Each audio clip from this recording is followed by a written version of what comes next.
In Luke 6:43-49, Jesus speaks an extended parable about a man looking for friends who will sit with him in the light. In order to hear about these things and become friends with this stranger, 4 men from different backgrounds must do something that is not easy. They must abandon their old habits and beliefs. This stranger is Jesus, the light is God's ways, the friends are Christians, and the old habits are self-centered desires. Here are 4 things from Luke 6 to help you improve your life and experience more of the joy that God has for you. Be a light for others. The first thing we notice is that the men are all called friends. This is an important detail, because in that time and culture, friends would have called each other friend without hesitation. Friends are people who will be open and honest with you, even if they have to tell you something you don't want to hear. Before Jesus asks the men any questions, he tells them, "You are my friends if you do what I command." Verse 15. Friendship with God requires that you follow God's will. Every time you choose to follow God's wishes, you are letting His light shine through you for others to see. Don't hide your light. Abandon your ego. Next, Jesus says that the men must abandon their own plans and desires and instead embrace God's will. He says, "Everyone who hears these words of mine and puts them into practice is like a wise man who built his house on the rock." Verse 21. The definition of ego is the sense of self-importance. When we have an ego, we value ourselves above everything else, often without even realizing it.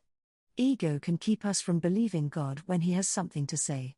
It can make us feel like we have to be right all the time and that we have to always be in control of every situation. Be merciful to others. We also see that the men must be merciful to others. Jesus says that if you want to be His friend, forgive others, just as you are being forgiven by God. Verse 34. This means that we need to let go of resentment and anger toward other people. It also means that we must freely forgive other people who have hurt us or who we think don't deserve forgiveness. What's the best way to do this? It's to follow what the Apostle Paul says in his letter to the Colossians, "Forgive as the Lord forgave you." Colossians 3:13. We cannot be friends with God if we are holding onto resentment or anger toward other people. Stop judging people. The final thing we see is that the men must stop judging other people.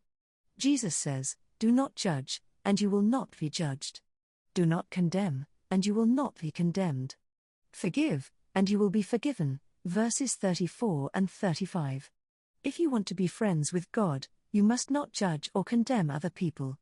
You must let go of the judgment and condemnation you feel towards other people.